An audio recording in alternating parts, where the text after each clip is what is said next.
Hello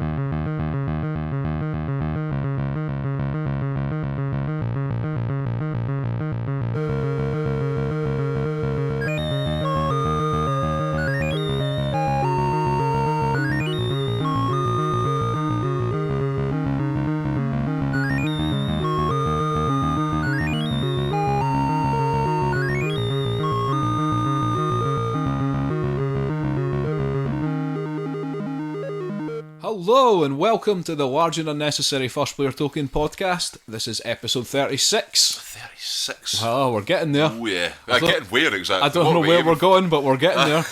I'm sure there's a goal somewhere there. We're just racking up a load of content. My name is Chris. I'm Euan. And I'm Pawel. Hello everybody. I had to sing it. That was a fabulous entrance, Pawel. Oh yeah, Thank very fabulous. Pawel! Thank you, darlings. You didn't see that there, but Euan did his wavy hands thing, his jazz hands, that's what you call it. Broadway Wavy hands thing. I was like, what do you call that again? I never stopped calling it jazz hands, it was Broadway hands, I think is a bit more highbrow if we're going to... So this is a podcast about Euan's hands occasionally. and they're oscillating. Oh, not another spin-off podcast. Not another one. Yes. Euan's oscillating hands. Yes. Okay, this is a gaming podcast. This is Good. not about anatomy. We do that too, yes. We're here to chat about video games, tabletop games, just gaming in general. We've got a couple of big things to talk about in this episode, so we've definitely got a big board game to talk about. Oh yeah. We'll get to that later. But first of all, I just want to say we're going to have a bit of an announcement to make, but we're going to make it at the end of the episode, so you have to listen to this. So this is an announcement about the announcement. This is the pre-announcement. This is like a 5-second teaser trailer. Yeah, this is like when you go to E3 or something and they just have a teaser. Just tell you what might be coming out, and then you never see it again. No, it's a 5-second sort of like glint of like a dark surface, and it might be Darth Vader's helmet, and like a thousand fanboys all ejaculate at the same time. Nailed it. And then they put reaction videos up on YouTube. It's like that Final Fantasy VII trailer when they first announced they were remaking the game, Jesus. and they just had That put me off the game before it was even made. clown swords, basically, all that kind of thing. Yeah. Can I suggest we maybe put the announcement somewhere in the middle-ish, but nobody knows where, because otherwise everybody's just going to scroll to the end of it. I'll tell you what, when you're talking about your game, I'll just start talking over the top of you. There we go, yes, thank you. No, we'll do it at the end. Alright? Okay, and talking about Final Fantasy, let's get straight into the video games, because Euan, you've been playing Final Fantasy 15. I have, yeah. I suppose Square Enix's stopgap before they make the Final Fantasy VII remake, if they ever bother. I think it is made, is it not? Or because it's episodic, isn't it? Honestly, is it? It's episodic. Are they going to do it as like... It's going to be episodic, yeah. The whole thing just fills me with a kind of sense of dread. I, however, am very excited. Not dread, I'm quite excited about it. I mean, I think it'll be fun, but I don't think it's going to beat the original game for me, because that game has so many memories back when I was a hormone-filled teenager. Ah, well, yeah. There's no hormones left in Chris. Those things leave an imprint on you for life. They do. Like when you're locked in a dark room just on your own. Exactly. There's there's weird sort of like polygonal breasts that have more like they have a fonder place in my memory than anything that's been. Can I suggest we then go on to Final Fantasy? Yeah, let's move on quite sharply. So anyway, Final Fantasy 15. It's quite good. Thanks, Euan. Right, let's move on. No, it's interesting to be the one that's played the AAA title here. You're both going to ask me inane questions about. So, Final Fantasy 15 is Square Enix's departure from the Final Fantasy style, I would say. What? I think that, well, this one, they've very deliberately gone for something very different. There are certain sort of conventions you get in the sort of the previous Final Fantasy games. Chocobos. Well, they're there. And they're probably one of the best aspects of the game. Right. Which doesn't always happen with Chocobos. They got short shrift in Final Fantasy X. And Euan's got a long history with Chocobos. Basically ignored in Final Fantasy. No, they are in Final Fantasy 12, but again, pretty much just, short shrift again. 13. But Final Fantasy X is a terrible game. Let's not get into that. Let's not get it because that's a whole episode. There's a whole episode on you and me debating the merits of Final Fantasy X. What merits? So we're very opinionated here. Well, talking of Final Fantasy 15. Because you've already forgotten which one you're supposed to be talking about. We appear to be talking about Final Fantasy in general. Sorry, I'll stop it interrupting you. Go on. The setting for Final Fantasy 15, because it's always very important to get sort of dropped into the whatever story, whatever weird world they've created for this particular game. You're playing Prince Noctis, who is some prince from a nation called Insomnia, because they always come up with good names for these. I'm almost certain that they've done that before as well in a Final Fantasy game. Had a town or a city called Insomnia. They do tend to reuse names in Final Fantasy, so you might be right. Maybe that's it, yeah. I'm sure Noctis has turned up somewhere before. So Noctis is night and Insomnia is lack of sleep, and I think, I'm sure this is all connected. There's always little things like that.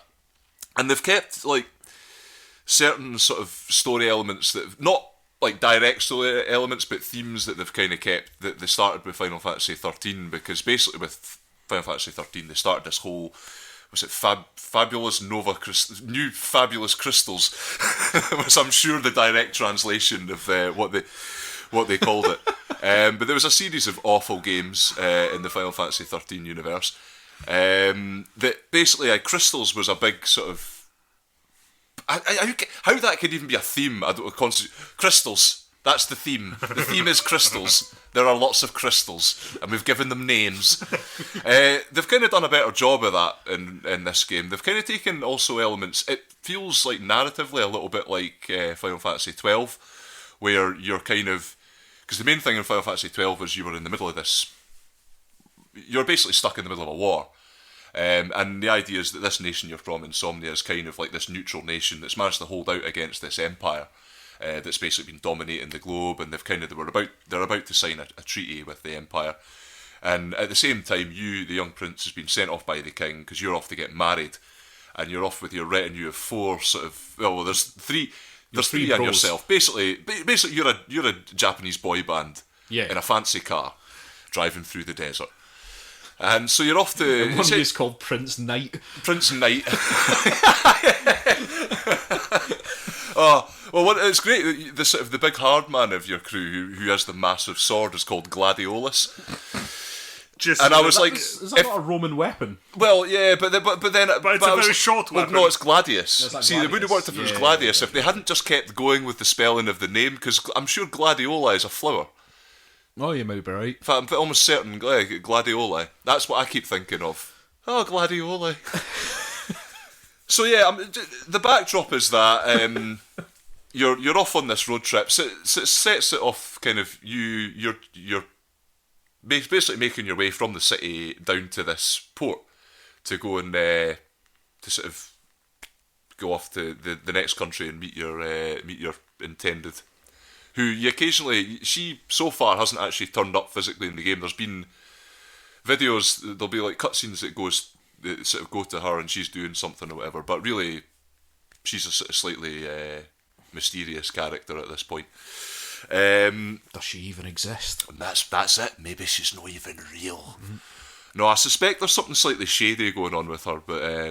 Okay. But again... Try not to ruin it. Well, that's the thing. A lot of people have really gotten quite into the story of this, and I'm actually quite enjoying so far the story of it, because there is you do feel a wee bit invested in it. The fact that you're just following just these four characters, and you know you're not going off to get some other weird, vampire or cat or whatever it is that is going to join your team. These are your four characters, and you can invest fully in what's happening to them.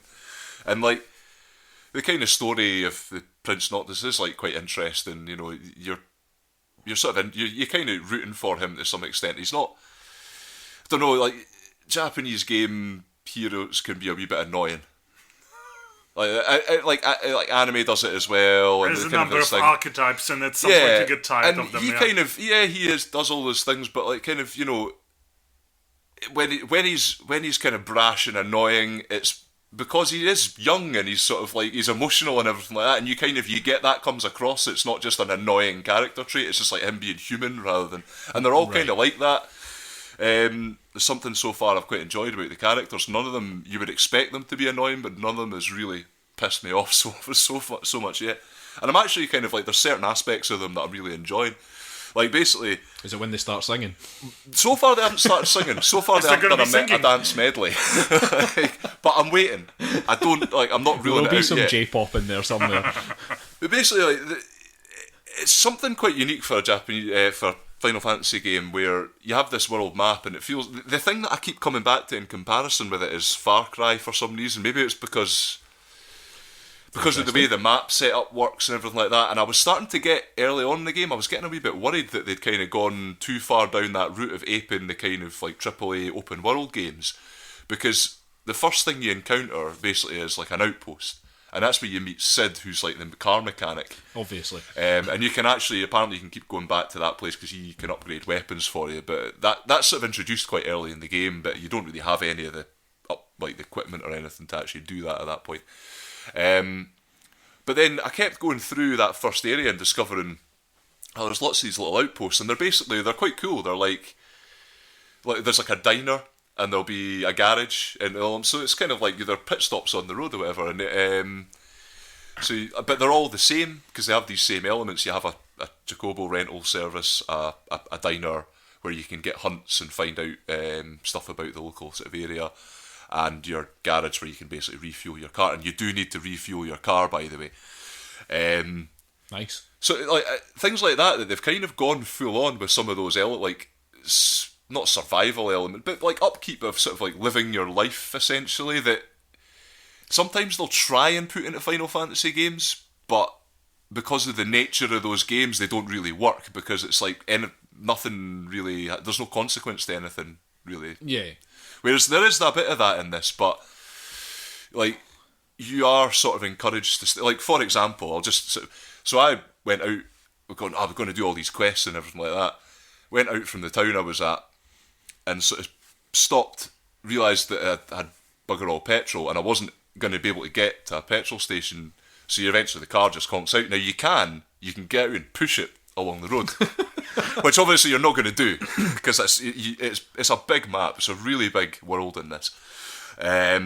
So you can arrange for Sid's daughter will come and pick it up and take it to like a specified town or parking spot, and sort of things like that. So you see, like you have to be thinking about what you're actually going to do, and there's like a day and night system as well. So being caught out at night, there's harder enemies, and they're like it's a significant difference. Like at the start of the game, you just don't want to be out at night; you will get killed. So even in like the first area, and in the very early part of the game, they basically arrange things so that you will not go out at night because you're just instantly gonna die. So there is a kind of like a real sort of survival element to it, where there's certain things you can and can't do until you've learnt to sort of how the area works, and you've found like there's campsites and things like that. So like they'll sort of, if you are out at night and you're near a campsite, you can just go to there, you can stop and you can sleep over and it'll be day. And sleeping is quite important as well because that's when you level up. So if you go out, that happened to me at some point, yeah. You built up so much experience and you finally had a sleep, and that's how Pawel got his job. Totally, yeah. You wake up and you realise you're a new level. You know what? Yep. Well, that's glorious feeling. Ideally, that's how life should be, and if Final Fantasy worlds are nothing if not idealist. I mean, yeah, it's a new system that, and I find it quite suits my style of play in RPGs, where I will let myself build up points and things for ages and spunk them all in one go because I don't like drip feeding myself leveling up. Yeah. So I'll go out and do a bunch of quests, and then so you'll have that experience set aside, and then when you go to either a campsite or like a hotel or a motel in one of the sort of towns, then you'll have a sequence where you'll level up, and all your experience goes in, and your sort of each member of the team has like some kind of weird survival skill. Your main character Noctis is fishing, which is great. One of them's sort of better at like survivalism, so the more you walk about on the map, the more skill he'll get in that. And that allows you to pick up better loot from battles and things like that, because he's the one that spots things. You don't have to physically pick anything up. You basically finish the battle and it's like, it's Gladiolus again. In fact, Gladiolus has picked up all this crap. So we've got Prince Knight, we've got the huge Gladius guy. What were the remaining names? So your other two, you've got Ignis. So fire. Yep. Yeah. Ignis is my favourite. He's the stoic sort of. I have taken to these characters. Okay. I just pictured them as a boy band like poster, and you're going, he's my favourite. Well, you know what? I'll cop to it. That's basically what. You know what? They don't. I don't think they try to hide it. If you've played, have you even attempted to play Final Fantasy X-2? I have played about 5 minutes of it. The intro to it was an actual girls' band. That's how they incorporated it. Somehow they made Final Fantasy X into a worse game. Oh, that had to be added to it. Oh, I had to get a dig in. Listen, Final Fantasy X Part 2 is not representative of Final Fantasy X. What's the fourth name? So, Prompto. Quick guy. Prompto, yeah. Now, guess what their two skills are, Ignis and Prompto? Setting fire to things. And being quick. Being really fast. Ignis is cooking. Right, well, Prompto's taking photos. Oh yeah, I forgot about the whole photo this taking thing. This is a weird element that is like just a daft throwaway thing that they've put in, but is he taking Polaroid photos? He shakes it like a Polaroid picture. Yeah, so that's why they're fast. I think he's taking selfies, which means photos taken of anything on an up-to-date digital camera. And when you actually the photo thing comes in again when you go to rest. You're leveling up. You get all your skill points, your action points, and yeah, you get to view all the photos that have been taken for that day. And basically, the thing with because basically the same thing kept coming up was that they would have all these daft poses or whatever like that, and they would have ones from in fights as well where the computer's trying to get good sort of shots of the fight. I've had some really stupid looking ones, to be honest, which I've kept because they're ridiculous. Oh, you have to. Well, I haven't kept any of the ones that look good. I keep the stupid, but only ever keep the stupid. But I've kept a series of them that are always the same, and weirdly, it stopped happening so much. It's almost as if it's like spotted me doing this, but like there was loads of pictures of Ignis in the same sort of position, just with his arms folded, looking fairly unimpressed, just with the background behind him or whatever was going on. So I just kept like always keeping those ones. And there's like a couple of times when promptly you'll be driving along the car, so you get random chat, and like chat options will come up, and he's going, "So I take like lots of pictures, but is there anything you want me like specifically to take pictures of?" And the options are basically, I'll take more pictures of me, take more pictures of one of you guys, and I'd always Ignis. So you do have a clear favourite. Yeah, but the problem was I started doing that, but then he started taking more candid shots, and it wasn't the exact same position. Right. It was like Ignis occasionally smiling or doing something. It's like, no, I want him standing, arms folded, in the middle of a scene that just looks weird. So I've kind of, that element slightly disappeared.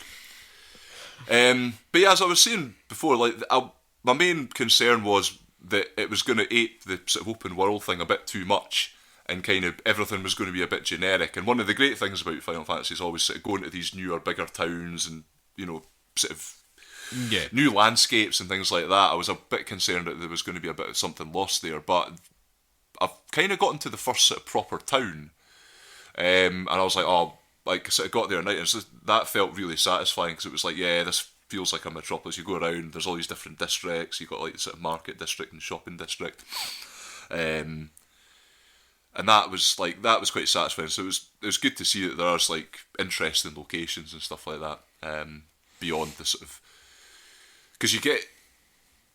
I've kind of stopped even going to any of the little rest stops at this point. I've kind of just given up on it. They're a big thing at the start of the game, and you have to keep sort of going between them and everything like that. But I don't think I've gone to one for quite a while, because everything's kind of quest based now as well. And again, it's another thing that they've sort of taken from those style of games, and it's kind of it makes sense for this. Traditionally, Final Fantasy games, it was Final Fantasy 12 that added quests, yeah.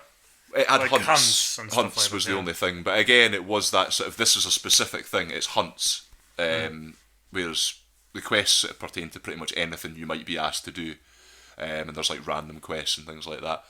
There's like one where you sort of find there's like the Hunters Guild, or sort of the head of the Hunters Guild's a guy called Dave. It's just some random. See, the other thing is I'm really enjoying playing this in, because I think it was James asking me at the weekend, "Oh, are you playing it in Japanese?" I'm like, I don't think I've ever really played any of the Final Fantasy games in Japanese. I've always just thought I was, playing them with English dubbing, and I'm really enjoying it in this one. Just with the fact that, like, especially the early stages of the game, you're going around this landscape. It's this like sort of slightly like wrecked desert landscape with these like the rest stops that have this weird sort of 50s aesthetic to them, which feels kind of like a bit Fallout-y to me. And all the characters have these sort of like Southern American drawls, kind of like when they're speaking to you, and like Dave particularly, and like Sid is this kind of. There's a Sid in this game. Oh yeah, he's like the mechanic. But he's like an old man dressed like a young Japanese punk, which is what happens in. But that's what Sid's like in Final Fantasy VII as well. Correct me if I'm wrong, but every Final Fantasy has to have Chocobos, Muggles, and a Sid. Some of them kind of admit the Muggles. They do, aye. They're kindy in it, but they don't always serve any real purpose. Like in 10, the only reference was that one woman's weapon, like the witch woman. What was Lulu. her name? Lulu, yeah. Her weapon she had was Muggles. Yeah. But yeah. Well, Euan, I was going to ask you, like, what's the actual battles? This is what I was about to get onto, because that's obviously the biggest change. I mean, all the other stuff is kind of aesthetic, but when it comes to the actual mechanics of the game, the battle system, they've basically completely gotten rid of the turn-based thing. From what I was seeing before I played it, it looked to me like they're going like full-on hack and slash. It's not quite like that, because those kind of games, there's like, maybe button combinations or something like that. They've kept this quite simple, where it's essentially square to dodge and circle to attack. Right. There's a bit more nuance than that, but like so the square thing to dodge is weird, and I still haven't quite got my head around. Like, I'll still get like hit in battles, and there's certain, from what I've been hearing, like there's certain battles you just don't want to even take a single hit, because you will just get like it'll take all your health off in one go. So when you're hold square, it like if something's attacking you, you will sort of almost like phase through it. It's like, and you see that in the game, he kind of like disappears with it and then kind of like appears at the side, and you can use that to get behind stuff and then hit it, and you'll get a bonus for like blindsiding it and things like that. Sometimes if you feel off the blindside and one of your teammates is there, you'll link up and do a certain strike and things like that. You've got sort of like limit breaks as well, where you have techniques that your three sort of supporting characters can do. So you hold L1 and you select one of them, and each one of them has a certain ability. So far I've only got one for each one, but from what I can tell, there are other ones you sort of unlock as you go on. So you're fighting as Noctis, and then you can just give commands to others. Sorry? You give commands you only fight as Noctis, cool. And they basically, you give them commands. I mean, they tend to fight pretty cleverly. They won't, they're not just going to go in and get completely wrecked, but if it's a much stronger enemy, then they will kill them pretty quickly. Prompto, I find particularly, is just dying all the time. Promptly. Prompto, the photographer. Yeah, but he's dying promptly. Oh, he's dying promptly, yes. Didn't catch that one. Sorry, Pav. That's okay. That was a little joke from Pavel. You don't often hear those. Just a little joke. We should collect them all together and do Pavel's little jokes. We should. Question. There was I think a short, maybe slightly longer film, I think. And I understand that you either sort of have to watch it in order to fully grasp the narrative of the game, or the other way around. Are you seeing any connections? Are you so far? And this is something. So you've not seen it. Yeah. Well, this is another point I wanted to bring up about the game. I mean, obviously you talked about not liking Final Fantasy X, and I know one of your very specific reasons for that was the cutscenes. This game has very little cutscenes so far. I mean, if you like, there'll be story parts of it, and like the main mission, you can sort of rattle through those. I've kind of spent a lot of time doing side quests, so I've realised that I'm actually way higher level than what the main mission stuff is. I've been pissing about a lot, basically. Aye, that's often happens. So I'm now kind of like following through some of the main mission stuff. So far, like the story, I'm finding very easy to grasp. But again, the story so far is only from, and they've done a good job of this, only from kind of Noctis and his pal's perspective. So there's certain things that you don't quite know what's going on in terms of like, I think all of the kind of the betrayal of the King of Insomnia and the kind of taking over of that country that happens quite early on in the game. I don't think I'm giving anything away because it explains that on the back of the box. Basically, that kind of sets up the events of the game. That your home country gets invaded, the king gets killed, your death's reported, and your fiance's death are reported, but that's all a bit weird. I think that kind of stuff is set up in the Kingsglaive, is the film that they've done. But again, I don't know at this point what's kind of missing from the game that would be explained by the film or vice versa. So I couldn't really tell you at this point. I might if I get to the end of the game and I feel like there's something I don't understand, I might consider watching it. But so far, I don't feel like I'm missing anything. Okay, that's cool. That's what I'm. Yeah, I'd heard that about it, but I think maybe a lot from what I've heard, it's maybe later on in the game where it affects kind of things that happen, and you're like, well, why did that happen? And it's something that might directly relate to the film. There's also, because there are quite a few mysterious characters. I'm currently palling about with this guy called Arden, who, again, the English dubbing, it's like, he is amazing. He's just this kind of like, because the way they've played him is this like super kind of just really smarmy sort of posh guy. Like, come with me, boys. He's like, you do feel like you're being preyed upon. Oh god! And like, there's this whole unsuspecting boy band. There's this whole bit where like, because when he's like, I'm basically doing a quest with him at the moment, which I think is us going to get our first summon. I haven't experienced summons in the game, so I couldn't really tell you about them. But I think this is us going to get the first one, and yeah, like you first meet him, he's like, "Follow me to my car," and then he's like, I was just about to say, is he keeping his summon in the back of a van? I think, well, he's got this like little Come with me, boys. He's got this little old timey like Morris Minor or something he's driving around. I understand this game is supposed to be about male bonding, but this is going a bit further. Bondage. Male bondage. Well, it goes from male bonding into bondage. It's like when the male bonding grows up. Yeah.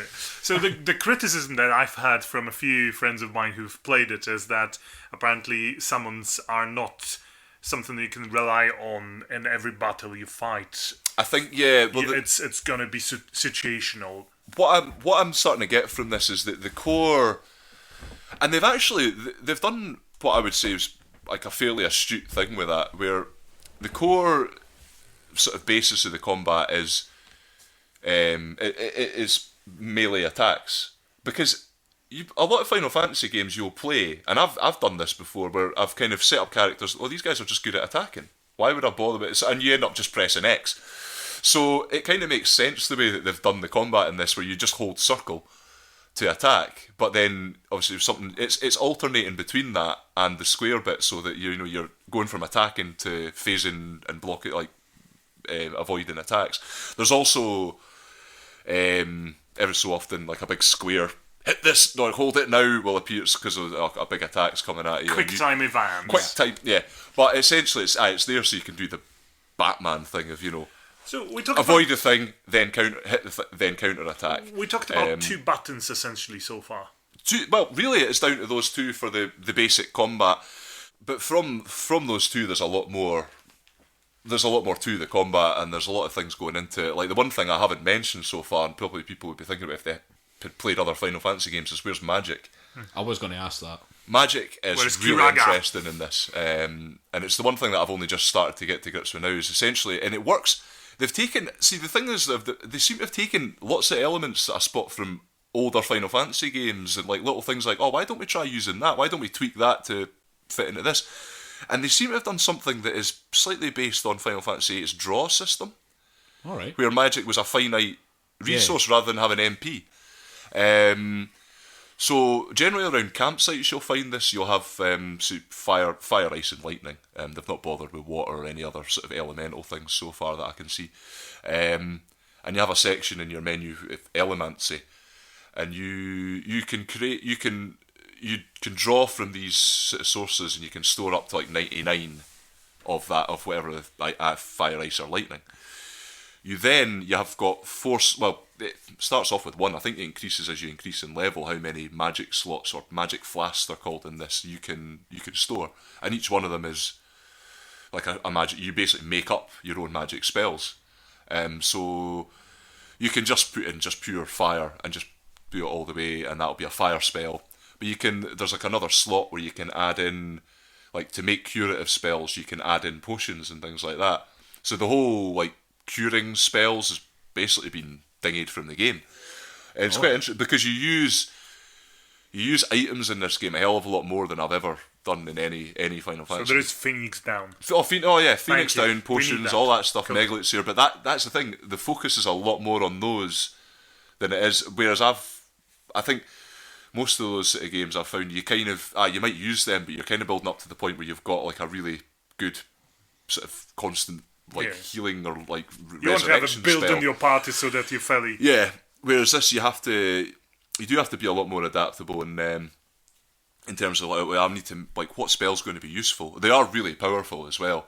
And now that I've kind of got like a thing that is upgraded from Blizzard to Blizzara. And I use that on like a group because you get groups of Empire soldiers occasionally dropping, and then you can pretty much decide if you're going to fight them because you'll be passing by and you'll see the thing going overhead and you'll be like, nah, I'll just keep running. But I dropped the Blizzara on like the whole group of them as they just come out of the dropship, and it just annihilated them in one go. They were all just down to like barely any else, so just run in and hack them all up. It was very satisfying. But yeah, there's apparently like tons of options. I've barely scratched the surface with the magic in this, and the way that the weapons work as well. So your 3 sidekicks, they all have there's like 2 weapons each that they have. They have a primary one and a secondary one that they'll switch between, and you can equip them with accessories. That's pretty much it, and you can increase the number of accessory slots they can have. With your main character Noctis, he has 4 weapon slots. But you have to, if you want to equip magic to use, you have to use one of those weapon slots. So usually, I mean, I've never really bothered with having more than 2 weapons to switch between enemy. I've generally used the giant buster swords and the sort of his character specific weapon, which is basically just like a half sword sort of thing. But he can basically use any of the other weapons types. So Prompto uses guns, Ignis uses daggers, Gladiolus uses the massive sword. So you can use any of those combinations you want. So you can set up. There's quite a lot of like customization available. Yeah, that's pretty with cool. The character, and you can you can upgrade those weapons and things like that. And basically, you can equip sort of magic into those slots. So you've got those 4 slots, so you can kind of change. Say you could maybe have 4 weapons set up and change the weapons depending on the sort of the flow of the battle. Like using the big heavy sword if you've got something with a lot of like armor or something like that. Then switching to like when you've downed it or something like that, when it's vulnerable, switching to another weapon that's just like quick and does a lot of damage. So it's unique, I would say, because I don't think there's really it's that strange product of Final Fantasy ambition that's sort of created this combat system that you just wouldn't see in any other game, I don't think. Aye, because I feel like the past few Final Fantasy games, they have been trying to do slightly different things with the series. Yeah, so they're I feel like this is where they're gradually moving away from that whole turn-based thing. Yeah. And it feels like, because that's what you've described to me there, because I've not played the game at all. I've not even seen anybody play it. But what you've described to me there actually sounds pretty good combat system for a... No, it's an RPG. Amazingly well worked out, and I think that is potentially, having played the previous couple of games, particularly like 13, which I don't even know what they were trying to do with that. It was a mess. I never played that 12 one. I really liked, and 12 was kind of them starting to do what they did here, where you didn't go into battles, it's almost real time combat. I really liked the way 12 worked, and they've taken away any element of turn based sort of anything, and they've refined it, and I think they've finally cracked what they've been trying to do for the last few games. I think as much as I've not played a number of Final Fantasy games recently because of various reasons, but I do believe that in Final Fantasy 13, because this one had at least one sequel, maybe 2, I'm not sure. It has. 13 has 2 They had this one game where where Lightning, which is the main female character of that particular bit, was, I think, the only playable character. I might be mistaken, but not in the original, but in possibly the sequel. Possibly the sequel, something like this. And where I'm going with this is that, to me, Final Fantasy in the past was always a game about a team, about a group, and you actually felt that you're playing as a group rather than as a single individual. Even though obviously some characters were more important than the others. Whereas, as much as it's all cool what you're saying, it feels to me from a gameplay perspective, especially during battles, that you essentially play as Noctis through the game, and the other team mates are, NPCs almost. They are companions, but it's not like you take direct control, if you know what I mean. You won't. Yeah, you don't take direct control of them at any point, and that may be off-putting to some. But maybe just hearing that. But to me, for some reason, that feels like the biggest change. Playing it though, I agree with you. Oh, that's it. Yeah, it's a big. Yeah, it is. But playing it though, I don't. Like, those three characters, they're not just, like, set dressing. They do, you care about what's going on with them, and you'll be paying attention to what they're doing, and there is, you level them up in certain ways. The other thing I mentioned, there is one other aspect to the leveling up thing, is you have this Ascension Track, so you've got different sort of, crests, and you put in points into that. So that's the main bit where you sort of customise those other characters, and I've focused more on them than I have, because there's stuff for Noctis, but there's stuff for them, or the stuff that will affect all of them. And I've kind of focused more on upgrading how they support me in battle. So I've taken an interest in what they do, and you don't feel like you're missing out on something when you're actually in a battle, because they're all there and they're all always going to be active, and you work as a team. They have an actual tactical. Oh yeah. And how you use them is really important. Okay. And sort of, I was really neglecting these sort of special skills that they have, and they start prompting you, like they're like, tell us what to do and all this stuff, and it's like, and you feel like, oh right, yes, there's actually, these guys are useful, and that's cool. And they will, and there's a certain thing, if one of you gets like killed or something in battle, or they go down, you have to use a phoenix. Like when somebody goes down, like they're like fucking screaming at each other, like, oh my god, Prompto, and you're like, in the heat of battle, you do feel for them to some extent. You do feel involved in them. No, that's good to know, because I remember originally I wasn't very much involved in. I wasn't very much hyped up about the game because of the gender boycott. Like, there's no girls in the group and stuff like that. Then I realized you actually play as Noctis, and all the others are not even your group. You just play as Noctis, and you get your NPCs running around. So it's good at least to know that that these characters actually matter in combat. I think, because obviously they matter to the narrative. I think that's the thing why that might seem off-putting if you're used to previous Final Fantasy games. Yeah. This, because of the nature of the game, how it all works and how the combat works and everything like that, and how the story is told, it's just not an issue. At least not for me when I've been playing it anyway. You've got your team of 4, and the single most tempting thing that has recently sort of inspired me to maybe pick it up eventually was the montage I saw some on the net with the Final Fantasy 15 food porn. Oh yeah, that's what that the food looks is. Amazing. Well, the food's a big aspect when you level Ignis up to cook better stuff for you. The food gives you bonuses basically. So the better food you eat, you will have you can get an extra 200%. This sounds like that damage and stuff. What was that game that I had in the PS3? Was it done? Wow, what was it? The one where in between each level, it was like a side-scrolling thing like Golden Axe, but then in between each level you did some cooking. Oh my god! And it was ridiculous because it was supposed to be a cooperative game, but everybody was just stealing all the food off each other and chopping it up. Was and that not it in the pots. what was it called? I know the one you mean. It's probably there if you can see it. Dragon's Crown, that's what it was called. Dragon's Crown, yeah. The game of comedy breasts. Comedy breasts and eating, and actually damaging each other with your own attacks. Oh yeah, that game was just stupid. I mean, it was a good game, but I mean, Pawel, you weren't a fan of it because of the weird choices they made with one particular character's breast size. If I've not picked up Final Fantasy 15 because of gender boycott, then clearly I've not picked up a game where the entire aesthetic seems to be about that. Yeah. That's just... It just seems they made it that way so that when she ran, they bounced up and down, Yeah, and it was just a stupid thing. It was such a ridiculous extent. I mean, I know people always sort of go on about like anime boobs or whatever, and their physics-defying properties, but this was like somebody almost being aware of that and deliberately kind of going like, how stupid can I make them? Well, we're not doing. We're doing Final Fantasy 15 Yeah, disservice by wrapping up with that particular anecdote. It's a good game. Well, luckily so far I haven't seen anything too egregious when it comes to female characters. Everybody looks like quite standard, really. You know, they've got like individual looks. Weirdly, a lot of the NPCs are reminding me of Final Fantasy X. Just the look of them. Okay. Like I imagined if you just sort of like faded their features out slightly, it'd be like you wouldn't notice the difference. They would be playing. Riku? Yeah, they would be playing Blitzball or something like that. The only redeeming feature of Final Fantasy. It's a good one. Blitzball.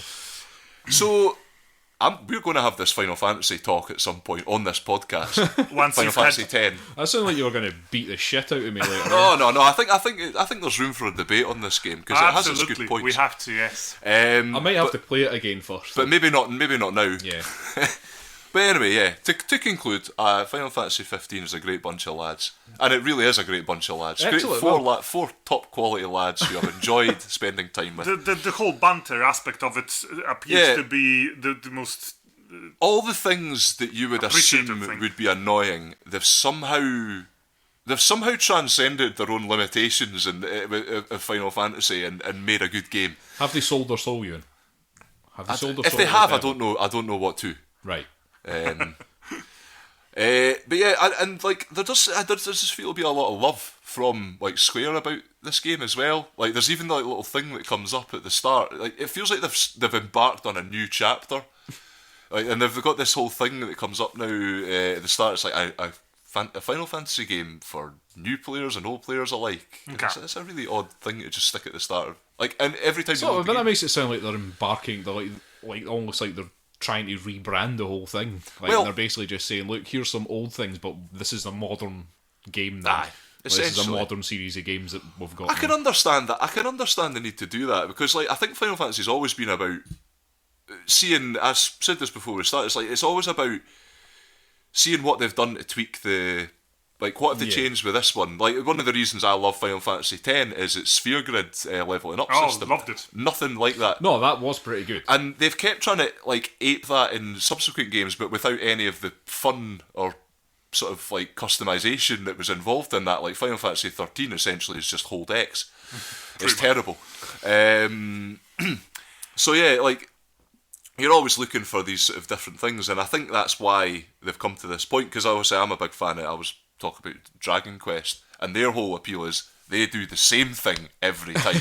So there's like Pokemon. Yeah, essentially, they'll never move away from the very strict turn-based combat system, but then that's what they do, and there's kind of like that's sort of, I think that's kind of picked up the market for that, whereas Final Fantasy 15 is branching out into doing, or Final Fantasy as a whole title is sort of branching out and trying to do different things. And as long as they sort of keep experimenting like this, I think they'll. I'd be keen to hear in a few weeks whether this has survived. And the only reason I'm saying this is because I've heard from a couple of people who played the game who at some point got a little bit disillusioned, I'm gonna say, because of two things. First thing was the summons. So let's see what you have to say about summons. I haven't really done much fishing, to be exactly. honest. And the second thing is that your open or semi-open world at some point dramatically narrows down. Right. Well, yeah, no, I would say that's possible because the map's, like, if you look at the map on the game, it's not that big, but it feels big at the start. Keep playing, and we'll see whether you still love it. Because Yeah. I have a lot to say about this because Chris is making gestures at me about winding up. So, but I think we've said all I need to say. It was more the fact that Pawel tried to open up a new dialogue there when we were trying to end this review. Well, there's always a lot to be said about Final Fantasy, as I sort of like. But it's good because that means that you actually. The fact that you've sat and spoke about that for that's 40 minutes now means that's. You're obviously enjoying it. So yeah, no, definitely. Like, I'd give you a patronising pat on the head if you were any closer to me. Oh, right, I'm sure you would.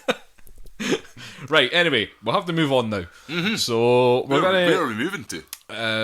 Right, okay, enough. We'll move on to a game that I've been playing. It's another VR game. I'm sorry that I'm just constantly talking about VR games these days. Well, you got to get your money's worth. Exactly. Yeah, I mean, I paid a fortune for this thing, so I'm gonna play the shit out of it until either I get bored or it breaks. So I've been playing Eagle Flight, which is a game I got at Christmas. Eagle Flight, it's a strange one. It's you're playing as an eagle. Okay, now they've tried to make this game, and they've succeeded. They've made this game what they're saying, it's like it does not make you nauseous, despite the fact that you're moving at height in this game, because you are an eagle flying through the skies. But I don't know, like the way that they've done that, it seems that they've kind of like got rid of a lot of the peripheral vision and stuff like that, especially above you. There's some weird thing going on. At first I thought I'd broken my VR because there was a weird sort of indent and it had weird jagged bits coming out of it. I think they've tried to simulate that's like your eagle brow. Well, I get the feeling that that's how they've stopped the nausea from happening when you're playing this game in VR. Right. So I think just by getting rid of a lot of that, like the vision around the edges. Yeah, because that's when that. Yeah, because you're not getting that sort of whooshing motion past you. Okay. But it's a bit of a strange game, because this is like, it's almost like a sort of racing style game. When you're doing the challenges anyway, a lot of it is just going as fast as you possibly can, going through different little things like tunnels and under bridges and stuff like that. And I should actually say that the setting of this is which is what eagles do often, yeah? Yeah, it's just typical eagle behaviour, just pissing about. They're showboaters. The setting of this is another one of the weirdest things, because it's set in an abandoned Paris.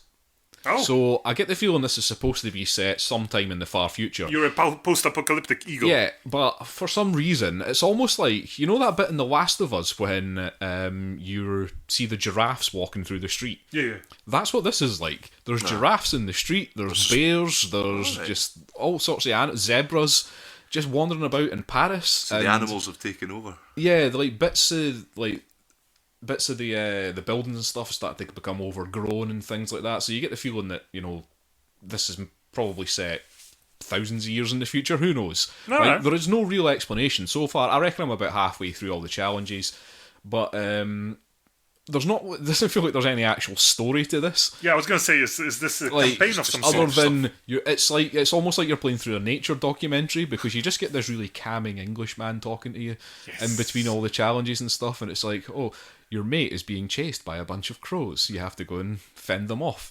So a lot of it is just, you know, you're flying through hoops and trying to do these different challenges as fast as you possibly can. There's bits where you go into the Paris underground, which for some reason Euan thought was an abandoned factory. I couldn't make it out on the video. I was just like, this. Yeah. It was just seemed to be like a general industrial location, which didn't really make sense. But again, the underground's all overgrown and stuff like that. Right. There's one bit where there's a bear just walking through it and things like, it's just kind of strange. But there's like, when you're doing these challenges, there's like routes that you can take that are faster. They might not be quite so obvious. There might be a hole in the ground that you can just dive through. Right. And there's sort of like spinning sort of vortex things, like just bits of spinning wind, basically, that when you hit them, you'll get a speed boost. So like if you're trying to find these secret routes, you'll maybe get speed boost, but it'll probably be harder for you to navigate because there'll be shit all over the place that you can crash into. When you crash, it makes a really satisfying thud, like a bird hitting your window. Ah, crap. That's probably what they sampled. Define satisfaction. I said, yeah, that was probably the wrong word to use, but you know, it's that hard thud. I mean, if you've ever heard a bird hit something, and you think how slight an animal it is, but for the thud it makes is so it's really solid, and there's something quite satisfying. I'm sorry, let's not make a podcast about these types of sounds. I'm saying the sound is satisfying. I'm not saying the death of a bird is satisfying. The sound is satisfying, yes. So there's not going to be a spin-off podcast about that. No, there's not. Excellent. I've no interest. Now, where was I?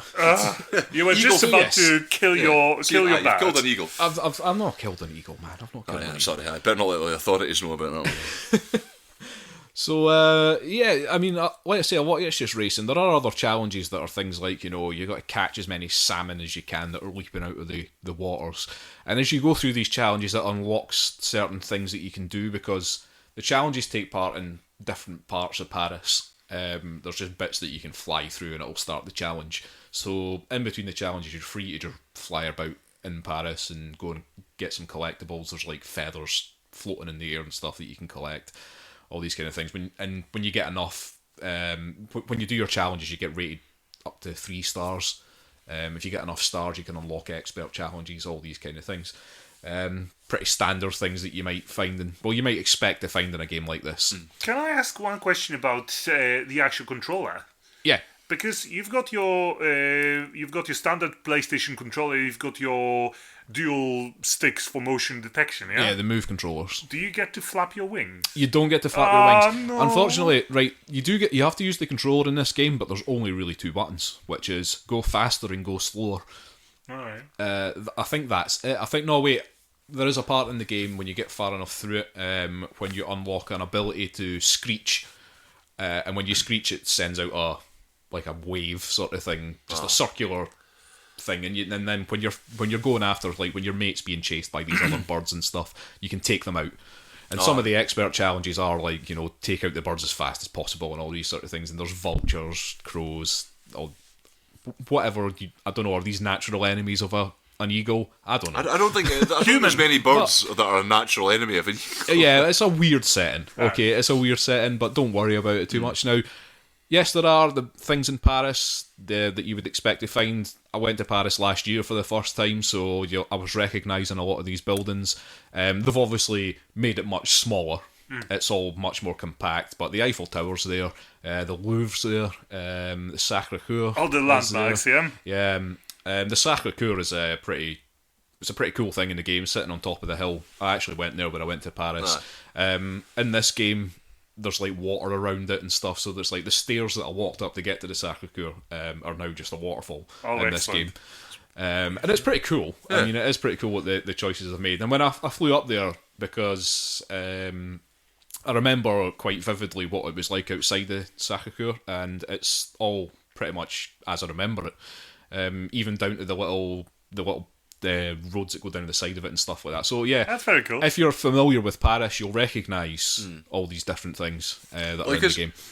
Is there is it sort of free roaming, or do you just go from a mission? It's free roaming, and like I say, when you go to do your challenges and stuff, you just fly through a certain hoop in the air pretty much. That'll start the challenge. Okay.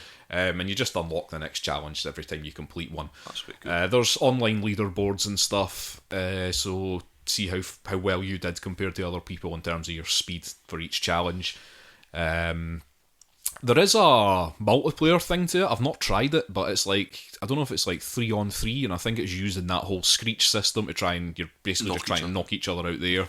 But I've not tried it, so maybe that's quite interesting. I don't know. I'd have to give it a go, but I've just been sticking to the single player mode. It's fun. I probably should have said at the start that you're actually just controlling this with your head movements only. So you have to tilt your head. What you want to do is turn your head. You want to turn your head like from side left to right sort of thing, but you don't. That will turn you, but you're much faster if you tilt your head. Now, apparently, this is how eagles fly. They'll fly by tilting their heads. I don't know if that's the game claiming that. I'm no nature expert, but apparently that's what they say. The eagles fly by tilting their heads, so that's what you've got to do in this game. I suppose for like subtle controls. Yeah, and it works. Yeah. It does work. It does take you have to really stop yourself from turning your head.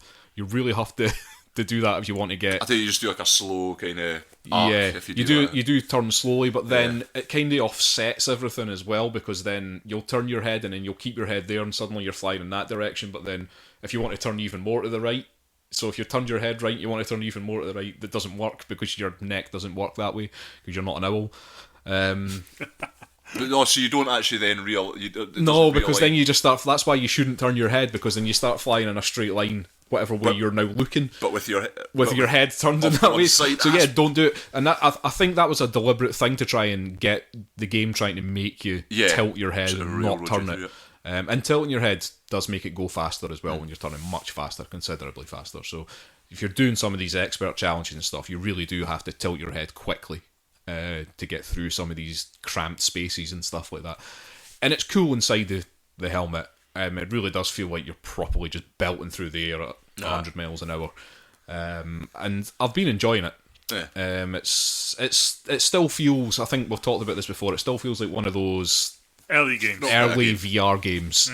But for what it was, I mean, it only cost something like 20 quid or something, I believe. It's not an expensive game. I was thinking, I was a wee bit concerned when I saw a physical case for it. I was like, did you have to pay a bit for that? No, well, like I got it for Christmas, but I knew how much it cost beforehand. And for what it is, you know, it's good fun, good bit of VR. That's by sorry? Ubisoft. Yeah, that's Eagle Games. Yeah, Eagle Games. Eagle Games. Eagle Flight is by Ubisoft. Eagle Flight. Ubisoft Montreal. Ubisoft. And that came out towards the end of last year. It was Microsoft Windows October and PlayStation 4 in November. Okay. Also, I have been dabbling in Overwatch again. You were talking about this earlier. I'm not going to talk too much about it, but it feels like the game is really... Like, I've had it for... When did it come out? Was that... It's got a lasting effect. I've noticed a few people going back to it and replaying it and things like that. Yeah, so it came out, May last year, apparently. And, like, I bought it and played it briefly, and then just, like, it just didn't seem to work for me. Like, I just couldn't... I think I was just overwhelmed by the number of characters there were. Yeah. And then I kept on trying to play as a different character every time I went in, and it just kind of, like, it wasn't working for me. I just kept dying. And I kind of went back and tried it again a few months ago, just the same effect, but past few days I stuck it on and played it for a bit, and just stuck with one character. I stuck with Farah. She's the one with the hover jets and the rocket launcher, basically. Just stuck with her, played a few games with just her, and noticeable improvement. It's clicked for me now. I feel like I understand what I'm supposed to be doing in this game now, because before I wasn't getting it. Because depending on the character role, I suppose, you either understand what you should be doing or not. Whereas Farah is, I think, a fairly well-rounded character, mostly offensive, but... Mostly offensive. She can be an easy target, because when she's hovering about in the air, she's kind of stuck in the air up there, and she doesn't move very quick when she's up there. But I feel like I'm just kind of getting the hang of it. I like rocket launchers in these kind of games, I have to say. I haven't played... Because like I compared this to kind of like, it's almost like going back to Quake 3 Arena for me. Yeah. And Quake 3 Arena, whenever I played that with a bunch of my mates, like when I was at school, we used to just get a bunch of people that I was at school with to play Quake 3 Arena with. Everybody was fighting over the railgun and stuff like that. I was like, nah, rocket launcher all the way. Yeah. Like take out 4 or 5 people in one go. That's what you want. Fuck headshots. So I've been playing a lot as Farah. I've been playing a bit as Bastion. Bastion's a big sort of robot that can turn into a Gatling gun, but he's completely static when he turns into this Gatling gun. So, is that the robot that had the because you know Overwatch got these mini films with the backstory. I haven't seen. Was that the one with the birdie? Yeah, he's got a little bird. Yeah. Oh, that was charming. These films are amazing. I've not even played the game. I've only played the training bits of it because I'm not big on PvP games, but I think there's so much going on behind the scenes that they're gonna make some sort of anime or some sort of cartoon, and they're gonna make bloody millions. Yeah, there is some lore in Overwatch. There is something about, I think is it the gorilla guy? There's something about him, Winston. Yeah. There's something about him that's like he's the reason why all this is happening. I think. Well, there was the first film was about Winston, right? Was it? Is that maybe that's what it was? Because actually, I'm remembering because I played it just of an afternoon, like when you had the free access before it was on full release. And, I think it was the only characters I've got that I remember was Winston and the sort of cowboy one, because they were the only ones that I played over successive rounds, and I was like, well, I'll just try with them, and I kind of remember quite enjoying playing. Winston had a really weird. Yeah, Winston's a strange one because he's more of a healer, I believe. Yeah, sort of a support character, defensive kind of character. But I quite enjoyed playing it. Well, he worked for the mission that we were doing anyway. It always felt a bit slight to me though. Like, I mean, obviously, if it's just me. I think is the sort of like, if something's just a multiplayer deathmatch thing, then. There's something about this game now, folks. Like I say, since it's clicked for me the past few days, there's something about this game that makes me want to just keep playing it now. Yeah. I don't know what it is. I don't know if it's just that. I think it is just that short-term sort of, the short-term joy that you get when you do something good. Well, there's so much like individuality to the characters. They're immensely popular, because if you're on whatever DeviantArt or Pinterest or wherever, you just see so much fun art about it. They're everywhere. People doing the whole relationship things between them, like drawing pictures of the characters together in bed. So... Blizzard's just nailed it again. This game is so popular. One of those points where, I start to feel like an adult. Yeah, aye. And I just go out there, hey, internet kids, what's wrong with you? Do something proper with your life. You've clearly got drawn talent, and this is what you're doing. Well, there is a certain thing of that. It's like people with artistic talent, and they're drawing pictures of, like, Sonic shagging Matt. It's like, who gives a... Yeah, man. It's calm. And they're sitting there wondering, like, how big a fictional character's cock is. So we were talking about Overwatch. So back to Overwatch, right? I just want to say one more thing about Overwatch, just to get that out of your head. There is one character that I hate playing against, and it's Tracer.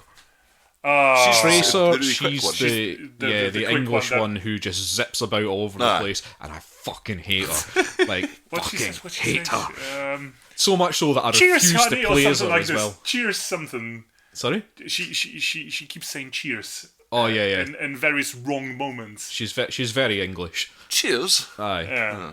It's just a really annoying I can imagine like, that voice actress as well. It, right, okay. So I just wanted to say, I am playing Overwatch again. I've not got any mates to play it with, so if you want to play with me, just let me know. Get on with Chris. I'm on the PC. He's announcing this purely so people can play with him, and everybody knows that Chris has changed or has modified his opinion on Overwatch. It's still just PvP, yeah? There's no single/co-op stuff. Pavel, stop going looking for your single-player mode. It's never happening. I've tried playing this Paragon thing, which is like a MOBA, third-person perspective MOBA, and I enjoyed it until the game said, nah, you can't play solo anymore, and I've just stopped playing after. Oh, well. Oh, what a shame. I know. Okay, right. Well, sad. Pavel goes and wipes his tears away. We'll have a break, and when we come back, we're going to talk about one board game. And So it's a just the particularly epic one. Aye. See you in a minute.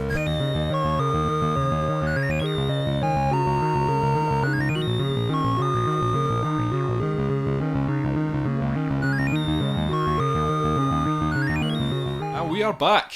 Ready for some epic board game chat. Yep. So what did we play? We played Sid Meier's Civilization. The board game. Which is based on the Civilization 5. By Sid Meier. But takes a lot of sort of inspiration from earlier Civilization games as well. There are some aspects of earlier Civilization games in it. And I almost feel like that the two things, like Civilization 5 kind of came out about the same time as the board game. And tie-in to that. Yeah, there were some things in the board game that had like never been seen before that then popped up in Civilization 5. Oh, right. Like some of the races, or just I think just some of the weird things. Because I can't really remember too much about Civilization 5. It was a long time ago, but I just remember like sitting playing the game and just thinking, oh, some of that was in the board game. Right. So anyway, let's talk about the board game. Let's talk about the board game rather than the video game. So this is it's quite an epic game. Yep. We should say that I played it with both the expansions, which add a hell of a lot to it. Let's be honest. Yeah, and I think they do improve the game. And they do improve the game massively. They do make the game way more interesting, especially in terms of the ways that you can win the game. It makes it easier to win in certain ways that were quite hard to do if you just had the base game. Because there are 4 ways of winning Civilization, the board game. There's an economic victory, there's a cultural victory, there's a technological victory, and there's a military victory, which is similar to what it's like in the actual video games as well. Those are ways that you can win the game. If you want to win the game, because you can just let the game go on forever. Go on, until the world becomes more and more polluted and rubbish. And then you start to get a wee bit disillusioned with the whole thing. Yeah, and there's just a massive Cold War going on because it's only you and one civilization left. Probably India, who are constantly threatening to nuke you. All your nukes are sitting on railroad lines ready to go. So, I mean, where do you start with this board game? It's got a map. Well, you've got a world map. It's got a world map, and it's quite an interesting way that they've used this. But I've almost found that the map is kind of secondary to everything else that goes on in the game, because there's you pick your civilization. When you've got all the expansions, there's something like, is it 14 or 16 civilizations that you can pick from, and you've got, it's all your classic ones like the Chinese, the Egyptians, the Romans, the Greeks, the Spanish, the Russians, the English, the Indians, the Aztecs, the Zulu, basically whatever, there's quite a lot of these civilizations are represented in the board game. And they've all got their own little things that they get a bonus for or something, so things like the Russians start the game with communism, which is interesting. But you've got, I was the Japanese, they started the game, their infantry is +1 strength throughout the entire game. Okay. And also, it costs them less to research new technologies. You were the Aztecs, Euan. Yeah, our ability. I can't remember. There was a couple of little things. It was essentially you could. Oh yeah.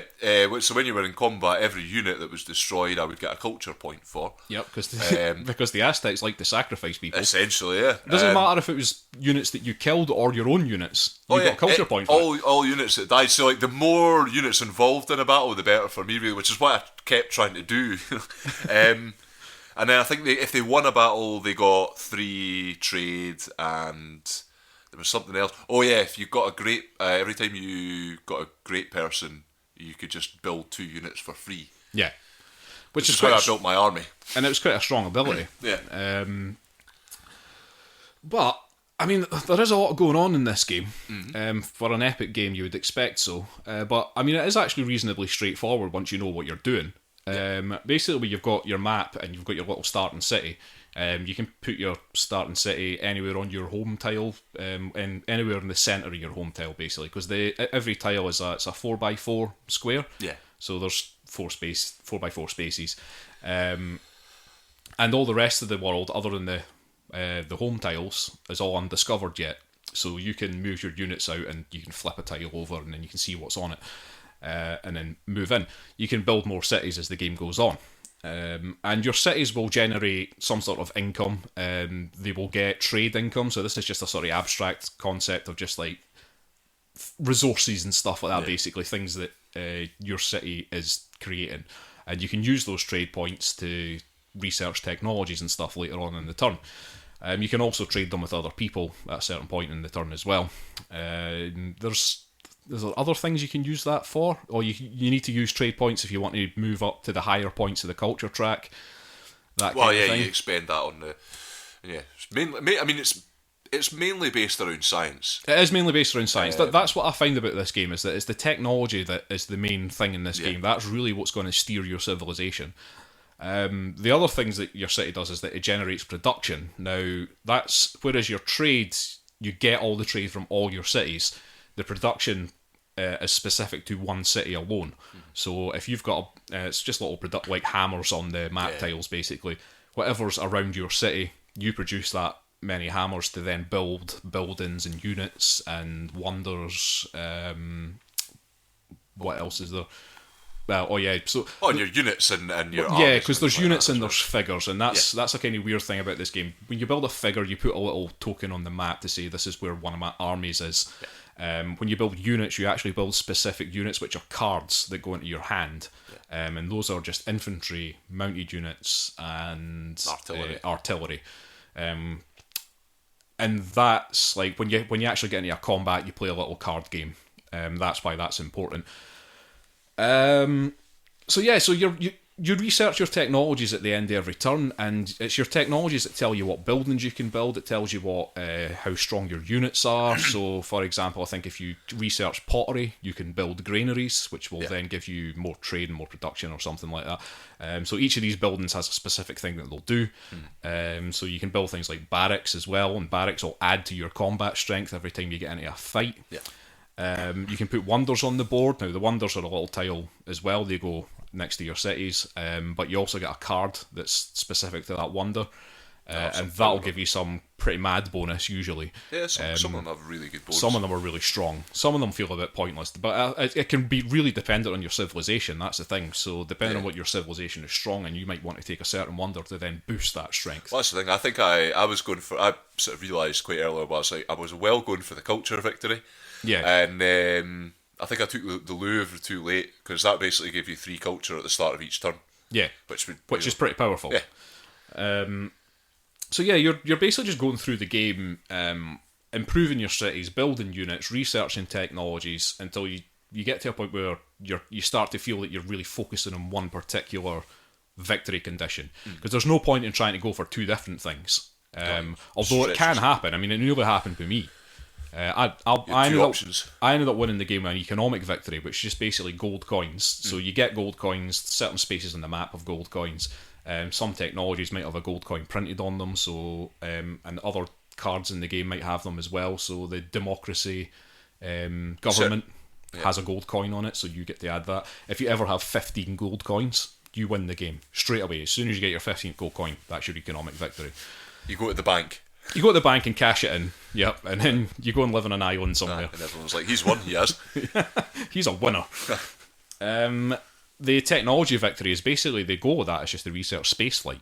As soon as you research spaceflight, you win the game. But there's an interesting wee thing with the technology because it simulates the technology tree that's in Civilization, but what it does is it makes a pyramid. So your technologies are split into 4 different levels. So you've got level 1 techs, level 2 techs, level 3 techs, level 4 techs. Level 1 techs tend to be your kind of Stone Age technology, so that's your pottery and currency and masonry and that kind of thing. Your level 2 techs sort of bring you towards the Middle Ages. That's when you can start... But you can research things like democracy at that point, I believe. Yeah, start sort of improving your soldiery. And start improving your units with these different things. Your level 3 techs are bringing you closer to the sort of industrial revolution, so that's when you can start making railroads and all these things. Level 4 techs is much more your modern world, atomic theory, flight, all those modern sort of things. And then what you're doing is your level 1 techs will go at the bottom of your pyramid, your level 2 techs will go on the next level, but in order to research a level 2 tech, you need to have 2 level 1 techs below it.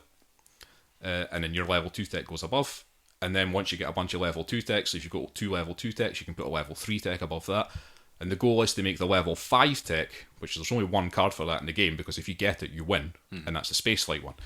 That's how you win your technological victory. What's the military victory is to destroy one player's capital city. Quite difficult. That's a quite difficult thing to do. I mean, if you look, I don't think I've never seen anyone try to do it. I don't think. Possibly? I think Pawel, the one time you played this game, you didn't take part in that last game we played, but the one time you played that game, you were the Germans, and I think you were going for that kind of thing, weren't you? I can't remember how. I think it was a few years ago. I think I've eventually won by money. You might have won by economic. Yeah, because people kept paying me tribute to... Well, I think, from what I remember, you extorted your way to victory. Yeah, but I think I was within the reach of military victory if I chose so. I think you could have easily destroyed me, but you chose not to. And because I decided to prolong my pain. I enjoyed the whole day. Yes. It was a cruel moment. I do cherish that. And the cultural victory is basically you get culture points as you go through the game for various things. Sometimes you can devote your city to the arts, and that gives you culture points. Doing it all the time. If you've got things in your outskirts of your city, like natural wonders or man-made wonders on the outskirts of the city, they'll give you more culture points as well. You can also get them through various other things like special abilities and stuff like that. And you can spend those culture points to move up a track. If you ever get to the end of that track, you win the game. So that's your 4 ways of winning. Now, this game, I feel, really does simulate the video games. Yeah, it's in quite a pretty solid way. For a board game, it's done it quite well. Yeah. You've got all your whole thing of you've got a map you've got to worry about. You've not got shitloads of units scattered all over the place like you do in the Civilization video game, but you've just got your little army figures. Aye. But because the map is obviously a lot smaller than a video game version, you've just got your little figurines that are representing your abstract armies, basically. And you can kind of start to set up borders. Me and James had kind of had a bit of a standoff at one point in the map, just being like, you don't cross this line and I won't cross this line. But... See, I really wish I'd gotten over there earlier. I was on the opposite side of the board, and it was about halfway through the game when I was like trudging through Ian's area, which totally sent him into a spin. I wasn't even planning on attacking him. I was like, do you know what? I'm just gonna rattle right through here and then just go straight for Jane. But by the time I'd gotten like that close, I think either you were about to win or he was about to win. So at that point, you won. I think. But, yeah. Yeah. I did win despite everybody's best efforts to stop me. Oh yeah, no, we could James see in you were particular. going. We could see what you were going for the whole time, and somehow none of us were capable of stopping it. You think we would have banded together in some way, but we were all too busy watching out for each other. Because at that point we were all quite close. Yeah, everybody was quick. I found that with this game that when it comes to winning the game, everybody seems to be very close to the position of winning the game when somebody does. Yeah, so it's always a very close game. That's an upside. It is an upside. What you don't want in a game is feel like you're losing through the entirety of a game, yeah? Especially when a game is that long. So this is definitely something everybody enjoys because it keeps you engaged in the game. And I think that last turn of the game, everybody was kind of looking at the board and going, I can win it this turn. Aye. I can win it we this were turn. all within about a turn at least of... Because I got there first. Yeah. But in fact, winning the economic victory, if you can do it in the same turn as everybody else can win, I think nobody can stop you at that point. Yeah. Just because of the way that the game's set up. Yeah. So I think, winning the economic victory does seem to be the easiest route when it comes down to just a head-to-head. Mm-hmm. What I do find quite interesting, though, is the technological victory. Aye. Because the technological victory, I mean, at the end of every turn, everybody can research one technology using the trade points they have. And it depends on how many trade points you have. If you've got loads of trade points, you can research a higher level tech if you've got a place in your pyramid to put it. But because, everybody's going for that, everybody's going for a technological victory, then it feels like everybody would be researching the same thing every turn, but there are ways round that. So there are like social policies in one of the expansions that lets you research a technology at the start of a turn if you have enough trade points to do it. Yeah. And having gold helps do that because the amount of gold that you have, you can keep trade points from turn to turn depending on how many gold you have and stuff like that. That gave me a bit of an advantage in the technology race. Oh yeah, I'd forgotten about that being a thing. Yeah, so it was stuff like that was like, that lets you research more technologies, and there are special abilities. Dave, as the Greeks, now the Greeks' ability was bizarre, but it was basically that like if he researched a technology that nobody else had, then he kept all his trade points. Yeah.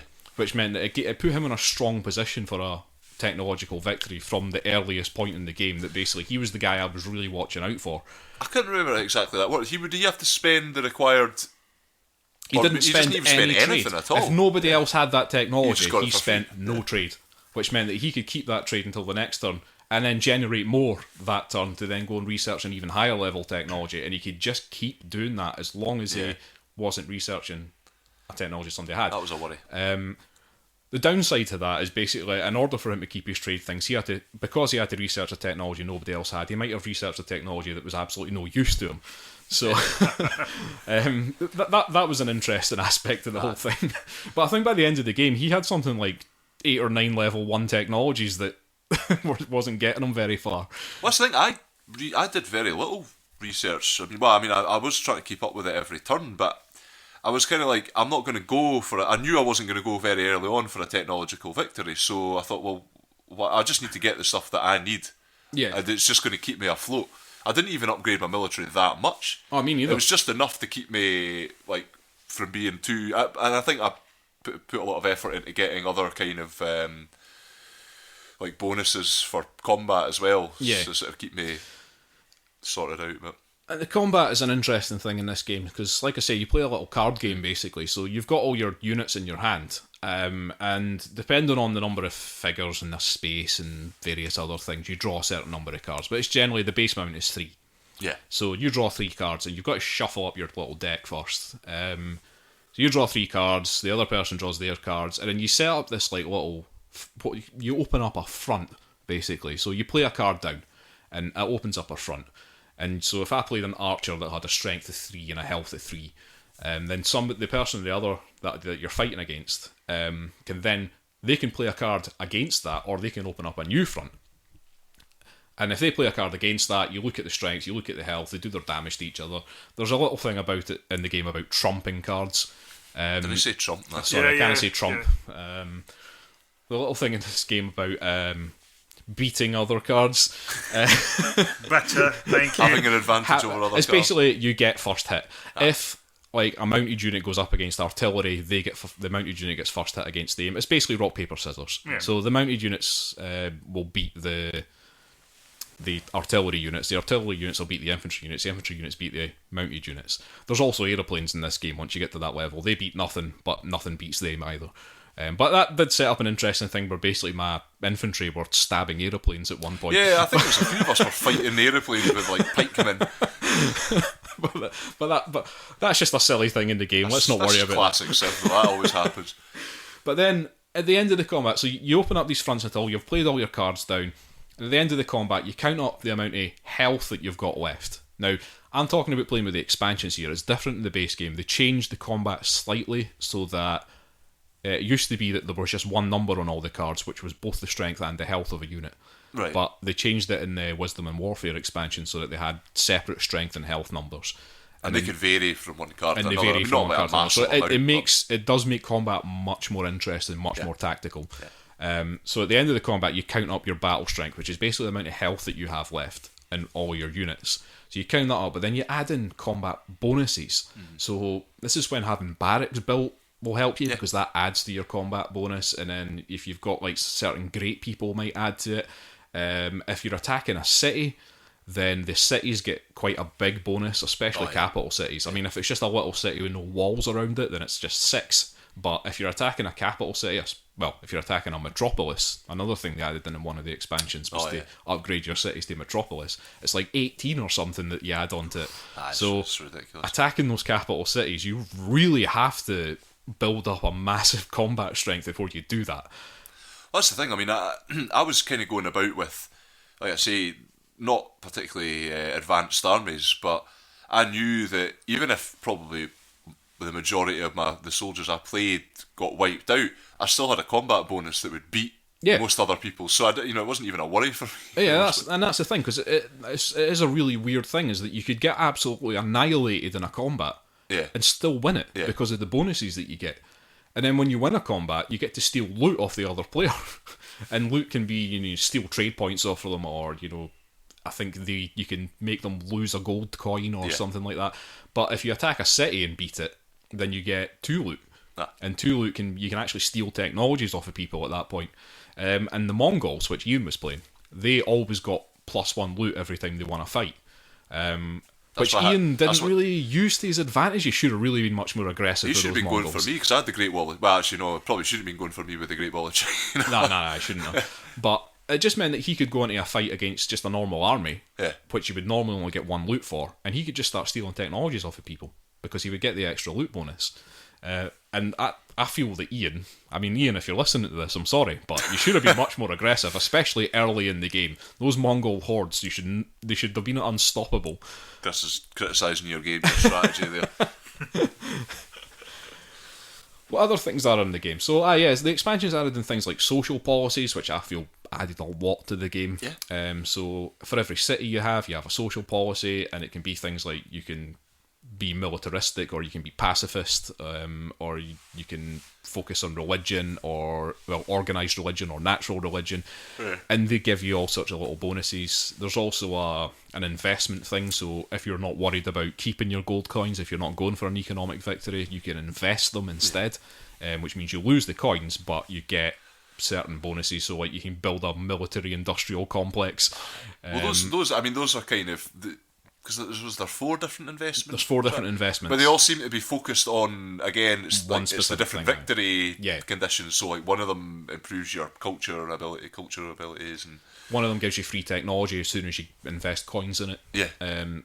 Stuff like that. So they were kind of focused on the different things, and that's one of the ways that you could really go up against a city, was to develop that military industrial complex, because it started to give you big bonuses the more money you put into it. Would have been good for the Germans, Pawel. I'm sure it would have been, yeah. And what I love about this, because I love games that have player powers that are completely variable. Like everybody has a different thing going on. And one of the things, like the Germans are really militaristic. The French are quite militaristic as well. The Greeks are focused more on technology. The Japanese, that's me, I'm more technology and military. Who else we have? The Arabs in the game, they were more focused on economic and culture. Euan, you were the Aztecs. That was culture and military. Yeah. So they've got their little. I mean, like in the Civ video game, you found that the civilizations in that were focused on two separate things, and you could see them like you'd say like this is an expansionist civilization and an economic civilization, and you get that same feeling in this game. You feel that like the different civilizations are focusing on one or two different things, and those are the things you should go for if you're playing with a civilization. I find it kind of weird that I won an economic victory with the Japanese, but it just felt like because it was much cheaper for me to research technologies, I felt because if you can keep trade points if the more gold coins you have, I felt like I could just research a hell of a lot of technologies if I got lots of gold coins. So at first I was going for technological, and then I got to a point where I was like, actually, I could get a lot of gold coins here. So I'm just going to go for it. I'd forgotten about, I'd honestly forgotten about that, and I might have fallen foul of that, because I think I had like one or two coins, and I'd totally forgotten about that. You started the game with one. I remember. Yeah, I started the game. I remember saying to you I never took that into account even once. So I lost lost so much trade. But yeah, no, I mean, I'm not. I mean, one or two gold coins didn't make too much of a difference. But that is like quite interesting. Yeah, it was one of because I remember using that in a previous game, trying to sort of like keep my trade up so that I could at least. I wasn't too fussed about going for the economic victory, but it was at least to give myself that wee advantage. To give you that little boost. And sometimes it does make the difference. But you tend to find it starts to make a big difference when you start getting 6, 7, 8 gold coins. Because then you're keeping 6, 7, 8 trade points. And I think you're meant to do that to some extent, though, as like you're becoming a more advanced civilization. You're not. Whereas I think I suffered from. It didn't go too badly most of the time, but I was constantly in a bit of a quandary as to what I was going to do with my trade, and I think I maybe didn't even research on a couple of turns because like I'm going to lose too much here. I should maybe wait and get this in, or that's Well, those are decisions you have to make. I mean, I did it myself. I probably could have gone for the technological victory if I hadn't just made a complete arse of my maths when it came to counting up trade points and stuff and going, oh shit, I've not got enough to research that technology that I need. I definitely did do it one or two times. But yeah, I mean, it's like I say, it really does simulate the Civilization video games. And if you're a board gamer who likes the Civilization video games, you should play this. Yeah. Because you get the same feel from it. I do sometimes think that the victory part of it falls a wee bit flat. Because, like, it was a case of, like, I've got 15 gold coins now, I win. I think, this because we talked about this with Power Grid as well. And I think there's always going to be something with that sort of first past the post way of winning that it feels anticlimactic. Whereas if you reach the end of the game and there's a victory point thing, then there's a whole thing of right, okay, we've reached the end of the game. Now we'll work out who's going to win, and there's a bit of like that's bit of suspense about who's going to win, and that's why where the strength of a lot of Euro games, which is why Power Grid's a weird one in that. I think in this game, the one way that you would get some drama at the end of the game would be the military victory. Because then there's an actual fight between two people. It's going to be a proper swedge. The person that's defending it's do or die here, because if I don't win this, I've lost the game for everybody. And the person that's attacking is like, well, this is it. This is what I've got to do. I've got to go all out now. So there is, that's where you would get the drama, the dice roll drama, as I like to call it. There's no dice in this game, but you know that feeling when you roll a die and it's all down to that one roll of the die. You know, that's the military victory in this game, I suppose. But the other victory types, I mean, the technology thing, I've researched level 5 technology, I win. You know, cultural points, I've got to the top of that track, I win.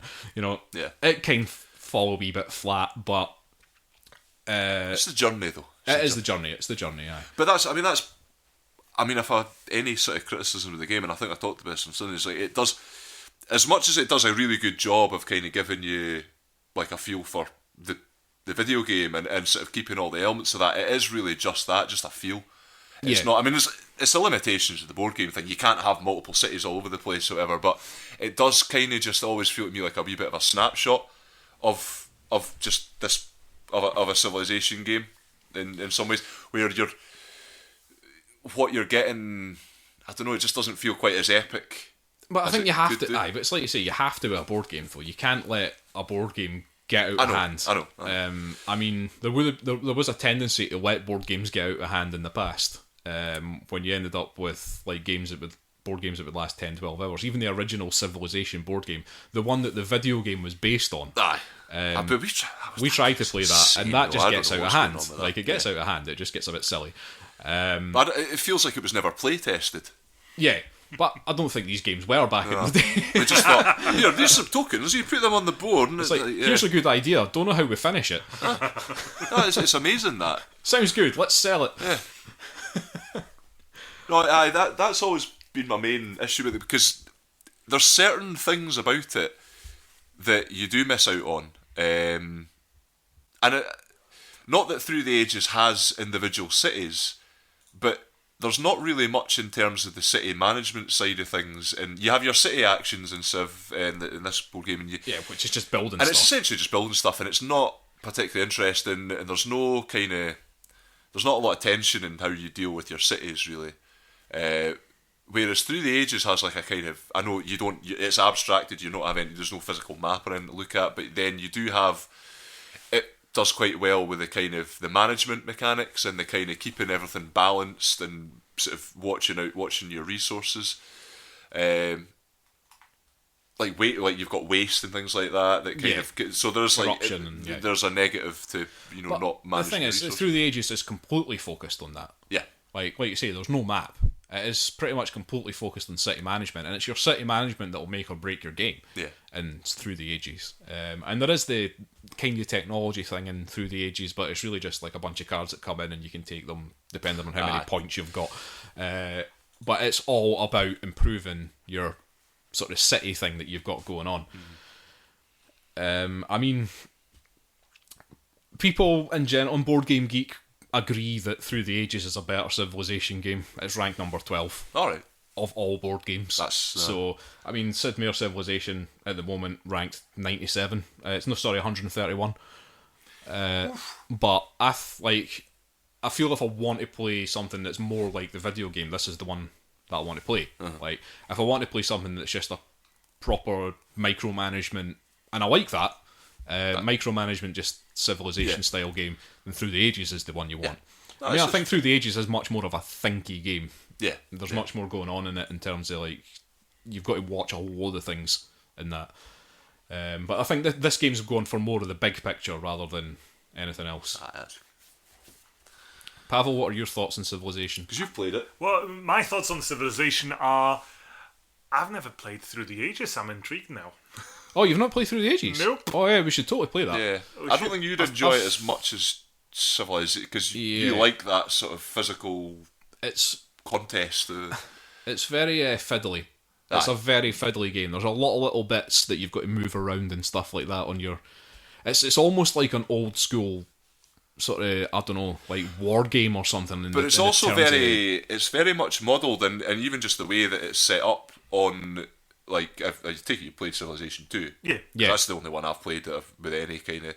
And I don't know why you would play anything beyond that. It's fine as it is. But, like, when you go into the city management screen, I found it quite reminiscent of that, and, like, how the resources work and how the sort of the negative and the positive thing are sort of mixed into one bar, essentially. You know,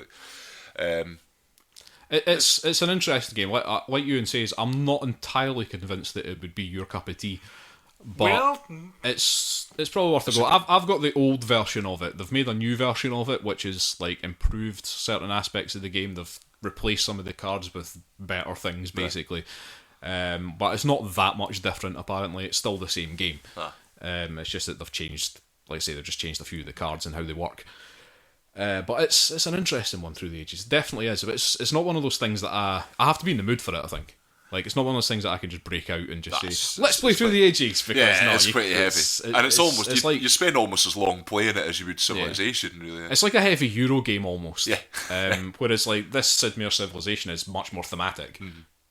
Gotcha. I think it's just... I think my issue is, like, the amount of time it takes to play and the sort of what actually... goes on in the game. I mean, I think I compared it when we were talking on Sunday to, obviously, I really enjoyed Twilight Imperium, and there's a feeling in that game of constant involvement, and Twilight Imperium, and there's always like a evolving kind of narrative, and everything's happening, and you're always... There was a couple of points where I was like tearing my hair out when we were playing the other night, just when it was just like, right, I've taken my go, and I know exactly what I'm doing on my next one. Aye. And I'm sitting here waiting half an hour for it to get right round to me. Crap. Aye, and I know, and some of that was like the people were playing with not being entirely sure what they were doing. Right, yeah. But some of it was just like the combat. That can for take some a while. reason, like it actually isn't that long. I just think it feels longer than it is. There's a few times you should just throw stuff down. Yeah, so it's just I a got case to of that point because just I knew stick that in. Just with the smaller enemies, like, just whatever. But yeah, I think people had the tendency to overthink it because I was like you. I had a pretty good idea of where I was going. By the time I got to a certain point in the game, anyway, once I was just like, I'm just going for money now. Yeah. I knew exactly what I was doing. But there was a sort of there were some periods where some of the turns did take a wee bit too long, I think. But I mean, we played the full game in 5 hours. That's not too Four bad. and a half. 5 hours it was, and that was including a sort of 20-minute break in the middle or something. Right. So we'll maybe call it about 4.5 to the actual gameplay. That's not too bad then. And that's actually pretty good for a really thematic game. Yeah. To play a really thematic game in about 4 to 5 hours, that's pretty good. Yeah. But yeah, it's still one of my favourite games. It's still one of the few games that I had ranked 10 out of 10 on Board Game Geek on my profile. I think it was one of only 5, I think, that I've given a 10 to. And I think some of that might just be, nostalgia for the video game, but also I just think it's a pretty fun game while you're playing it. Oh yeah, definitely. Like I say, I still think the victory part falls flat, but while you're playing it, you do feel like there's a wee bit of tension going on here. Everybody's going for that, he's going for that, what do I do about this? And it's got some interesting choices to make. I think it is. It's the playing of it more than anything else, and it's the same. I mean, that is kind of the strength of Civilization. I think I always found it was as the game kind of got either towards a potential victory or just things started to stagnate. That's when you just lost interest. Aye, that's when you started. It was the building up. Aye. From this kind of Stone Age thing that was like that. That's the fun of it. Yeah. And you can sort of get out of it at your own point. I mean, obviously, you got out of this board game. Presumably, this was just before the 80s, or just at the beginning of the 80s, or the sort of the Japanese were still in economic power. Yeah, that's when I jumped ship. Before the markets collapsed. End the game now, please. It's like I'm now the wealthiest country. Japan knows what's coming. We're done. Not sure if this is how it really works, but okay. It is in the real world. That's how we're imagining okay, it. That's cool then. Yeah. So, yeah, that's Sid Meier's Civilization, the board game, which came out in 2010, I believe. Yes, 2010. Oh. And that was designed by Kevin Wilson, who is a pretty well-known designer, especially when it comes to Fantasy Flight games. Kev. I think, was he involved in Descent? I think everybody was involved in Descent. Yes, he was involved. He did the Descent Journeys in the Dark. Right. He also did the first edition of Game of Thrones. Oh. And Arkham Horror. So, he's a pretty well-known guy. Right. So yeah, Sid Meier's Civilization, the board game. A good one. Top game. Awesome stuff. And another epic game down. That's 3 in the series. That's 3. I think I've only got 2 or 3 planned after this. So yeah, I think our epic series is about halfway through now. It's kind of dependent on the number of epic games you own. Really. Ah yeah, so. And whether I buy any more. Aye, well, that's always the problem with me. Well, you never know. I'm sure it's gonna happen. Right, well that's coming at the end of the episode. So will we do our announcement? Oh, well, our special announcement. Our special announcement that we teased at the start. I think we announced it at the start. To all the people that have skipped to the end of the episode to hear this. This is the point you scroll to. Oof, you're in for a treat. Okay, so this episode is the first one that's going to go out on a Saturday. Yes. Okay. After this episode, we will no longer be continuing the podcast. We're just going to be arsed. In its current form. We have made a decision, which is that we are, for the sake of making things a bit easier for people that only want to listen to video games or only want to listen to board games. Because that's really the feedback we're getting. That is the feedback that we are getting, is that we're focusing, we're spreading ourselves a bit thin here. And then doing long episodes. And then doing really long episodes. So apparently the board game camp just despises the video game camp. There's some enmity there, so we shouldn't probably get in between of those two. Yeah, let's not encourage We don't them. want to stoke the fires of the board game video game war. Which side are you on? Right. Which band do you like, Blur or Oasis? The 90s. I like neither. I like Pulp. Good choice. Right, so what's going to happen is that we're going to take our 2 weeks off, as we usually do. So our next episode will be out in 2 weeks' time. But we're only going to be doing either a board games or a video games episode. We haven't decided which, but it will only be one of them. So we'll do a board games episode, and then alternate. And then the next week we will do a video games episode, and the next week we'll do a board games episode. Our aim is to shorten the length of the episodes, because we feel that some of them are just getting way out of hand.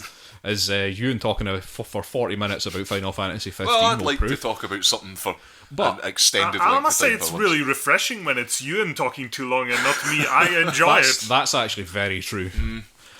Well, I hope the listeners found that refreshing. So that's our goal. We're going to be doing weekly episodes. So that's every week there will be a new episode, but each episode will only be focusing on either video games or, I said board games, but tabletop games. And this is going to give us more scope for us to actually go maybe into more depth about certain games, or also give Pawel a chance to talk about some RPGs as he keeps crying about. So they say. We'll see. So yeah, and this is the end of an era for the podcast in its current format. Well, I wouldn't say it's the start of us stepping it up again. Well, we're stepping in the right direction. Just kicking it up. We're stepping in the right direction. Yeah. So Cranking yeah, up the bass on the podcast. Look forward to that. Cranking up the bass. Aye, that just means good or something. I don't know. Kids like bass these days, Chris. Haven't you heard that? So we've got an internet for all of you. If you want to email us, you can email us at firstplayertoken@gmail.com. That's FIRST player token, all one word.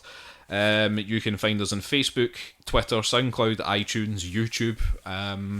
We're First Player Token, or the large and unnecessary First Player Token, except our Twitter thing, which is at 1ST player token. Once player token, if you want to spell it out. Euan.